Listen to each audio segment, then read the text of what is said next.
ونشهد أن لا إله إلا الله وحده لا شريك له ونشهد أن سيدنا وسندنا وهادينا ومرشدنا ومولانا محمدا عبده ورسوله أرسله الله تعالى بالحق بشيرا ونذيرا وداعيا إلى الله بإذنه وسراجا منيرا.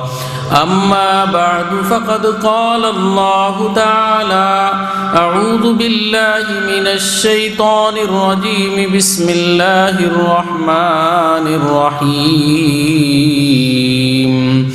يا أيها الذين آمنوا توبوا إلى الله توبة نصوحا عسى ربكم أن يكفر عنكم سيئاتكم ويدخلكم جنات تجري من تحتها الأنهار يوم لا يخزي الله النبي والذين آمنوا معه نورهم يسعى بين أيديهم وبأيمانهم يقولون ربنا أتمم لنا نورنا واغفر لنا إنك على كل شيء قدير. وقال النبي صلى الله تعالى عليه وسلم: من تمسك بسنتي عند فساد أمتي فله أجر له 100 شهید. عزیزان ملت، برادران محترم، عزیزوں، دوستوں، بزرگوں اور بھائیوں اور پردہ نشین میری مائیں اور بہنیں، 10 بجنے والا ہے رات کا. اب یہ سونے کا وقت ہے. 10-15 منٹ باقی ہیں. وقت اور تمام تر تقاضوں کو مد نظر رکھتے ہوئے بس اسی آیت کا ایک ہلکا سا ترجمہ آپ کے سامنے رکھ کے بات ختم کر دوں گا اور دعا کے لیے ہم سب مل کر ہاتھ اٹھائیں گے. مجھے پتہ چلا کہ یہ مجلس عقیقہ ہے. ایک سنت کے احیاء یعنی زندہ کرنے کی کوشش کی گئی ہے. رسول کریم جناب محمد الرسول اللہ صلی اللہ تعالی علیہ وسلم کی یہ سنت ہے. سب کی سمجھ میں آ رہی کہ نہیں آ رہی؟ کڑا اردو ہوتے نہیں تو ہاں. تو رسول کریم صلی اللہ تعالی علیہ وسلم کی سنت ہے. اللہ کے رسول صلی اللہ علیہ وسلم کے زمانے میں جب کوئی بچہ پیدا ہوتا تو رسول کریم صلی اللہ علیہ وسلم اس کے دائیں کان میں اذان دلواتے، بائیں میں تکبیر کہلاتے، اور اس کے بعد پھر اس بچے کو جب 7 دن کا ہو جاتا تو اس کے بال منڈواتے. بال منڈوانے کے بعد پھر اس کے بعد اس کا عقیقہ کرتے، اس کے نام میں جانور ذبح کرتے، عقیقہ کرتے، اور یہ ایک طریقے سے اس کی زندگی کا کفارہ ہو جاتا تھا. آنے والے مصائب، آلام، مصیبت، پریشانی، یہ تمام چیزوں سے اللہ پاک اسے محفوظ رکھتے تھے. بس دنیاوی زندگی میں آدمی بہت سارے مصائب و آلام کا سامنا کرتا ہے، بہت ساری زندگیوں میں دنیا میں جو ہے انسان پریشان ہوتا ہوا نظر آتا ہے، لیکن میرے عزیز و دوستو، بزرگوں دوستو، یہ ایک سنت کا طریقہ بھی ہے۔ رسول کریم صلی اللہ علیہ وسلم نے ایک جگہ فرمایا، من تمسک بسنتی عند فساد امتی فلہ اجر لہ مئت شہید، کہ امت کے فساد کے وقت میں اگر میرا کوئی امتی کسی میرے ایک سنت کو زندہ کرے گا، اللہ پاک اسے 100 شہیدوں کا اجر دے گا۔ بہت بڑی فضیلت ہے، بہت بڑی فضیلت ہے اس کے بارے میں۔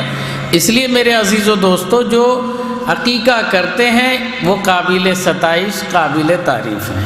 میں اس سلسلے سے بڑی تفصیلی بات آپ کے سامنے رکھنا چاہتا تھا، لیکن اب وقت نہیں ہے اور نہ یہ سننے کا اب مزاج بھی ہے۔ اس لیے میرے عزیز و دوستو، اخیر میں کچھ باتیں قیمتی ہونی بھی چاہیے، جو ہم تماموں کے لیے، جتنے لوگ یہاں بیٹھے ہوئے ہیں، جاتے جاتے اسے سنتے ہوئے چلے جائیں، تاکہ ہماری زندگی میں کچھ بدلاؤ آئے۔ میرے عزیز و دوستو، جو آدھے گھنٹہ پون گھنٹہ میں یہاں بیٹھ کر مقررین کے خطاب کو سن رہا تھا، جس کا لب لباب خلاصہ یہی ہے کہ اب وقت آ گیا ہے اپنے گناہوں سے توبہ کرنے کا، وقت آ گیا ہے کہ اللہ کے دربار میں پہنچ کر سچے دل سے گڑ گڑانے کا، وقت آ گیا ہے شراب کا کٹورا چھوڑ دینے کے لیے، وقت آ گیا ہے زنا کی طرف سے اپنے آنکھیں موند لینے کے لیے، وقت آ گیا ہے سود اور سودی کاروبار سے بچنے کا۔ میرے عزیز و دوستو، میں یہ عرض کرنے چاہ رہا ہوں، ہو سکے برا لگے آپ کو بھی، مجھ کو، بہت سارے لوگوں کو بھی برا لگے، لیکن ایک بات ذہن میں ہمیشہ یاد رکھو، یہ وہ سرزمین ہے، مقدس سرزمین، یہ وہ مقدس سرزمین ہے جو ہمارے پرکھوں کی ایک امانت ہے۔ آج سے صدیاں پہلے ہمارے پرکھوں، ہمارے بزرگان سارے کے سارے یہاں آ کر بسے تھے، اور وہ احیاء دین کے خاطر جد و جہد کرتے ہوئے چلے بھی گئے تھے۔ میرے عزیزو، ہم ان کی اولاد ہیں، اور ہمارے پرکھوں میں یہ ساری رواجیں نہیں تھیں جو آج ہم میں پنپ رہی ہیں۔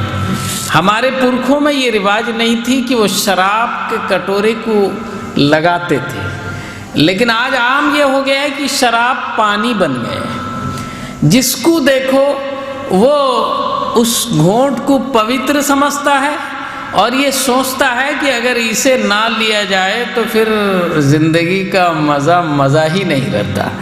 تو میرے عزیز و دوستو، یہ ہمارا شیوا نہیں ہے۔ دوسری بات یہ ہے کہ جہاں تک زناخوری کا مسئلہ ہے، اب تو یہ موبائل کے آنے کی وجہ سے عام ہوتا ہوا چلا جا رہا ہے۔ میری قوم اس میں اتنا مست ہو گئی ہے کہ اسے آگے اور پیچھے، دائیں اور بائیں کچھ دکھائی نہیں دے رہے ہیں، اور وہ کام میں دھت ہے۔ اور دکھ اس بات کی ہے کہ کم از کم اس کی برائی کی جو قباحت و شناعت ہونی چاہیے، جو دل میں ایک قسم کا ڈر ہونا چاہیے، وہ ڈر بھی نکل گئے ہیں۔ میرے عزیز و دوستو، جو کہہ رہا ہوں میں میرے دل کی بات آپ کے دل تک پہنچاتا ہوں، دکھانے کے لیے نہیں کہہ رہا ہوں۔ عرض یہ ہے میرے عزیز و دوستو، رہی بات سودی کاروبار کی، تو اس میں تو پہلے مرد ملوث تھے، اب تو میری مائیں بہنیں بھی ملوث ہو گئیں۔ اب وہ شکلیں بدل کر نئے جیسے کہ آج کل پالیسیز آ رہے ہیں گورنمنٹ کی طرف سے، نئے پالیسیز آ رہے ہیں، کیا نہ یہ ڈیولپ کے لیے ہے، یہ ترقی کے لیے ہے، یہ پالیسی میں اگر عمل کرو گے تمہاری یوں ترقی ہو جائے گی۔ میرے عزیز و دوستو، بالکل اسی طرح کے سود اور سودی کاروبار کا جو ایک سسٹم چل پڑا ہے پالیسیز کے نام میں، مجھے ایسا لگتا ہے کہ وہ حلال ہو گیا، جبکہ اللہ پاک نے قرآن کریم میں ایک جگہ صاف کہا ہے، احل اللہ البیع وحرم الربا، ایک جگہ کہتے ہیں اے ایھا الذین آمنوا لا تاکلوا الربا اضعافا مضاعفا. پڑھو نا بھائی، پڑھو، تیسرا پارہ پڑھو کھول کے، ایک پنہ پورا اللہ پاک نے اس کے بارے میں لکھ رکھا ہے. ایک جگہ تو اللہ پاک یہ کہتا ہے جو یہ کاروبار کرتا ہے وہ خود مجھ سے علل اعلان مقابلہ چاہتا ہے، اور میرے سے تو مقابلہ جب کرو گے تمہاری ہڈی سب توڑ کے چکنا چور کر دوں گا. میرے عزیز و دوستو، غور کرنے کی چیز ہے، یہ وہ 3 بیماریاں ہیں جسے آج کے دور میں ہمیں سوچنا پڑے گا. اگر آپ نہیں سوچو گے تو آپ کی آنے والی نسل تباہ ہونے جا رہی ہے، برباد ہونے جا رہی ہے، اور اس کی ذمہ دار صرف اور صرف اگر کوئی ہوں گے تو وہ صرف آپ ہی ہوں گے، ہم ہوں گے.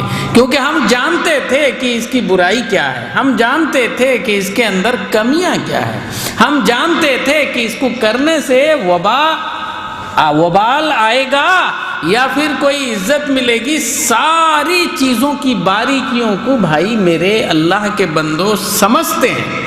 ہم سمجھتے ہوئے بھی اپنے بچوں کو انگارہ کھلا رہے ہیں، ہم سمجھتے ہوئے بھی اپنی بچوں کو اسی جہنم کی کگار پر دھکیل دے رہے ہیں. یقیناً یاد رکھنا، رسول کریم جناب محمد الرسول اللہ نے فرمایا تھا صلی اللہ تعالی علیہ وسلم کہ کلکم راع وکلکم مسئول عن رعیتہ. ہر آدمی ذمہ دار ہے، اس کے تحت میں کچھ ذمہ داریاں ہیں. ان ذمہ داریوں کے بارے میں قیامت کے دن اللہ پاک ذمہ داروں سے پوچھے گا. آپ کا بچہ اگر گناہ کے کام میں لت پت ہے، آپ کا بچہ اگر مدعا جدعا بن کر لوگوں کو تکلیف پہنچاتا ہے، آپ کا بچہ اگر چوری کرتا ہے، آپ کا بچہ اگر سودی کاروبار میں ملوث ہے اور آپ کی جانکاری میں ہے اور آپ اسے روک بھی نہیں پا رہے ہیں، اس کے باوجود وہ بچہ اس میں ملوث ہے، میرے عزیز و دوستو یہ نہ بھولنا کل قیامت کے دن خداوند عالم آپ کو نہیں پوچھے گا. یہ بہانہ کبھی نہیں چلنے والا ہے. آپ خود غور کر کے دیکھو. میں نے ایک بزرگ سے پوچھا کہ بھائی تمہارے بچے کو کہو نا بھائی آئے پڑھے لکھے تھوڑا سا نماز پڑھے نہ. مول صاحب سمجھا کے تھک گئے ابھی، مگر وہ ماننے کے لیے تیار نہیں. اب تو یہاں تک بات ٹھیک ہے آپ نے سمجھایا، لیکن آگے دلیل کیا دیتا ہے؟ دیکھو یہ ہر دھرمی کی دلیل. نوح پیغمبر کو دیکھو، وہ ان کے بیٹے کو 900 برس تک سمجھائے، وہ مانیس نہیں، تو میرا بیٹا مجھے کیسے مانے گا؟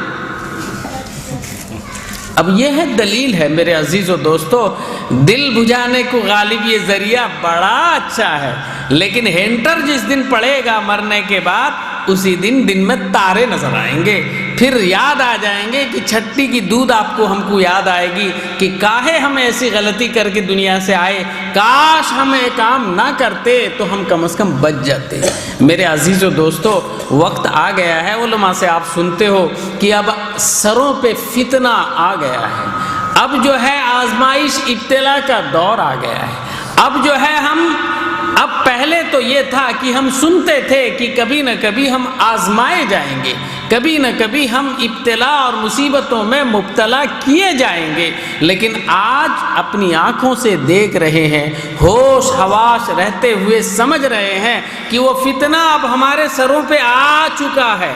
بس اب تب ہم ڈوبنے والے ہیں، ہماری نسل تباہ و برباد ہونے والی ہے، لیکن پھر بھی ہم جاگ نہیں پا رہے ہیں، پھر بھی ہم اسی خمار میں پڑے ہوئے ہیں، اسی خواب و خیال میں پڑے ہوئے ہیں. ہاں آئے گا چلا جائے گا، لیکن یہ بات نہ بھولنا کہ کل آنے والے دنوں میں تم بھی ڈوبو گے صنم، تمہارے ساتھ ساتھ پوری بستی کو لے کر تم ڈوبو گے. پھر آنے والے دنوں میں تمہارا کوئی نام و نشان نہیں رہے گا. میرے عزیزو دوستو ایک بات سمجھو، اگر سمجھ میں بات نہیں آ رہی ہے ایک بات صرف سمجھنے کے لیے کوشش کرو. گناہ ہر حال میں گناہ ہے، گناہ ہر حال میں گناہ ہے. چاہے اس پر جتنا ملمہ کر دو، چاہے اس پر جتنا لیبل چڑھا دو، چاہے اس کو موڑی کی طرح جتنا خوبصورت انداز سے پیش کر دو، ہر حال میں گناہ ہے، گناہ رہے گا، گناہ ہے. میرے عزیز و دوستو یہی سمجھ ہمارے اندر نہیں آ پائی. اسی بات کو آج تک ہم یہ سمجھ نہیں پائے. ہم یہ سوچتے رہے کہ گناہوں کی شکلوں کو دوسری شکل میں اگر بدل دیا جائے، گناہوں کی صورت کو اگر الگ الگ کر کے پیش کر دیا جائے، اب وہ گناہ نہیں رہتا. جیسے ایک مٹھا چینی ڈال کے شربت بنا دو اور اس میں ایک بالٹی پانی مار دو تو وہ چینی نہیں رہتا، تو گناہ بھی گناہ نہیں رہتا. میرے عزیزو، یہ جو خرافات شیطان نے ہمارے دماغ میں بھر دیا ہے، ڈال دیا ہے، جس کی وجہ سے ہم آج پھنسے ہوئے ہیں، یہ ذہن سے نکال دو. ایک بات یاد رکھو، ایک گوہ کے ڈھیلے کو ابرک چڑھا کے عطر ڈال کے بڑھئے طریقے سے میٹھا بنا کے فریز میں رکھ دو تو دیکھنے میں ضرور لگے گا وہ بڑھیا ہے، دیکھنے میں ضرور لگے گا بڑھیا ہے، میٹھا ہے، لیکن جب ایک بار اس کو ہاتھ دباؤ گے، ذرا سا مارو گے تو اس کا اسمیل بھی آپ بڑھیا سنو گے. یہ ہے یا نہیں ہے؟ میرا ہنسنے کی بات نہیں ہے، خدا را میں دل سے بولتا ہوں، اندر سے بولتا ہوں. ایک تکلیف ہوتی ہے، اس وجہ سے آپ کو بولتا ہوں. اللہ کے لیے سمجھنے کے لیے ذرا کوشش تو کرو کہ گناہ ہے، گوہ ہے، گندگی ہے. اس کو اگر 100 بار بھی آپ اچھے لبادے میں، اچھے لباس میں، اچھے شکل میں یا اچھے غلاف میں ڈھال کر پیش کر دو گے، وہ کبھی اچھا بن ہی نہیں سکتا. شیخ سعدی شیرازی نے ایک جگہ کہا ہے کہ گرگ زادہ گرگ شود گرچہ بآدمی بزرگ شود. بھیڑیے کا بچہ بھیڑیا ہی ہوتا ہے، چاہے 100 سال آدمی کی صحبت میں رہ جا کر آدمی بن جائے، مگر روپ دکھائے گا ہر حال میں بھیڑیا، ہر حال میں وہ بھیڑیے کا روپ دکھائے گا. تو میں یہ عرض کر رہا تھا کہ آج جو گناہوں کی شکلیں بدل گئی ہیں، اس کی صورتیں بدل کر لوگ پیش کر رہے ہیں. ہم یہ سوچ رہے ہیں کہ کوئی نیا دین دھرم آ گیا ہے، اسے قبول کر لینے سے ہم قابل ہو جائیں گے، ہم اللہ کے یہاں پاک اور صاف ستھرے ہو جائیں گے. میرے عزیزو، ایسا ہونے والا نہیں ہے. میں انہیں اتہاس کے پنوں کو کھنگال کے آپ کے سامنے رکھنا نہیں چاہتا، تکلیف ہوگی آپ کو بھی مجھ کو بھی. لیکن ایک بات یاد رکھنا کہ جو گناہوں کے دلدل میں ہم آج پھنسے ہوئے ہیں، کوئی باہر سے کوئی مصیبت آنے والی نہیں ہے، بلکہ ہم اپنے ہی گناہوں کے دلدل میں خود ہی ڈوب کے مر جائیں گے. ہم مرنے والے ہیں. اب وقت آ گیا ہے کہ سچے دل سے ایک بار رب کائنات کی حضور. کل کی بات ہے، ایک صاحب بول رہے تھے بیٹھ کے بازار میں، او فلانا منسٹر جو ہوم منسٹر ہے وہ ایسا ہو گیا، ارے وہ ظالم ہو گیا. وہ بول رہا ہے کہ ارے وہ جو پرائم منسٹر ہے وہ ظالم ہو گیا، ارے یہ دیکھو یہ حکومتیں آ گئی امکے کی. اب بولے جا رہے ہیں ہماری قوم کا کیا ہوگا، ہمارا قوم ڈوب جائے گا، ہم مر جائیں گے، ہم مٹ جائیں گے، ایسا ہونا چاہیے، وہ دلت ملنا چاہیے، وہ مسلمان ملنا. نعوذ باللہ بنا، نہ جانے کتنے قسم کا ہزاروں ڈسکشن ان کے چل رہے ہیں، آپس میں بات چیت چل رہی ہے. کیا نہ کیسے ہم بچیں گے؟ مجھے ایک بات بتاؤ، آپ سب بیٹھے ہوئے اللہ کے بندے، ایک بات بتاؤ، جتنے یہاں لوگ بیٹھے ہوئے سچ بولنا، ایک بار صرف ایک بار، اور ابھی سچ بولنا. کبھی کسی رات میں کوئی ایک رات، یہ تو 6 مہینے سے کنٹینیو کر رہا ہے یہ پریشانی، یہ جو مصائب آ رہے ہیں، جو ہم میڈیا کے ذریعے یا اور کسی مادھیم سے ہم دیکھ رہے ہیں، یہ ابھی نہیں، یہ 6 مہینے سے کنٹینیو کر رہا ہے. دن بدن یہ مصیبتیں بڑھتی ہوئی جا رہی ہیں، ہم اپنی آنکھوں سے دیکھ رہے ہیں، کانوں سے سن رہے ہیں. ایک بات بتاؤ، ہم میں سے کتنے بندے ایسے ہیں کہ ایک رات، صرف ایک رات اپنے رب کی حضوری میں سچے دل سے جا کر اس ظالم بادشاہ کی شکایت کیے ہیں؟ کوئی ایک بتا دو. ایک 28,000 کی آبادی ہے، 28,000 کیا بلکہ اور زیادہ آبادی ہے ہمارا علاقہ. ان علاقوں میں کتنے ایسے بندے نکلیں گے جو رات کے وقت میں جا کر تنہائی میں اپنے رب کی حضوری میں اس ظالم بادشاہ کی شکایت کی ہوں کہ یہ ہماری قوم کو پہ مسلط ہو گیا ہے، خدایا اس کے ظلم سے ہمیں بچا، اس کی تباہی سے ہمیں بچا، یہ ہم پر مسلط ہو گئے. کتنے ایسے بندے ہیں؟ نہیں. جواب یہی ملے گا کہ کوئی نہیں. اب بولو، چور گیا، پوری بستی والے چلا رہے ہیں، ابے چور گیا، کدھر گیا، کہاں گیا؟ اب اس کے اوپر میں کسی کا کوئی توجہ نہیں، چور گیا. اب وہ جو ہے اسی آواز کے پیچھے، اسی شکل کے پیچھے جس طرف سب دوڑ رہے ہیں ہم دوڑ رہے ہیں، تو ہم ڈوبیں گے یا بچیں گے؟ ارے جو مصیبت دلوں کو ہم تو اچھے، ہمارا ایمان ہے نا کہ مصائب کو لانے والا اللہ مصائب کو ختم کرنے والا اللہ، مصائب میں مشکلوں کا سامنا کرنے کے لیے توفیق دینے والا بھی اللہ، مشکلوں کو پیدا کرنے والا بھی اللہ۔ تو اللہ رب العالمین ہمارا کل ہے، سب کچھ وہی ہے۔ تو جب مصیبتیں آئی ہیں تو دفع تو وہی کرے گا۔ تو کب ہم اس کو کبھی پکڑ کر بولے ہیں، شکایت کیے ہیں کیا؟ نہیں میرے بھائی، کبھی نہیں کیے۔ جب نہیں کیے تو یہ مصائب کیسے ہٹیں گے؟ اور اس کو پکڑنے کے لیے بھی تھوڑا سا عقل ہونا چاہیے، اور عقل یہ ہے کہ کم از کم اسی کے جو ایکٹیویٹی ہے، اس کی جو چاہت ہے، اس کے مطابق کچھ کام ہم کریں، اس کے مطابق ہم کام کریں۔ اب میری بات سمجھ رہے ہیں کہ نہیں سمجھ رہے ہو؟ اس کی چاہت، اب مثال کے طور پر میں ایک لڑکی سے پیار کرتا ہوں، محبت کرتا ہوں، اب اگر میں اس کی مرضی کے خلاف میں کوئی کام کروں گا، پیار کا کوئی فائدہ ہوگا کیا؟ اوپر سے جوتا پڑے گا، مار پڑے گا، دوری اب دور ہو جائے گی۔ لیکن اگر اس کے مقصد کے مطابق، ان کے ایکٹیویٹی کے مطابق، ان کی سوچ سمجھ کے مطابق میں بھی چلنے لگ جاؤں تو میرا یار بن جائے گا، ہو جائے گا کہ نہیں؟ اللہ کہتا ہے کہ دیکھو میں گناہ سے چڑھتا ہوں، اللہ کہتا ہے کہ دیکھو میں نافرمانی سے ناراض ہوتا ہوں، ایسا مت کرنا، اور تم کہتے ہو کہ نہیں صاحب گناہ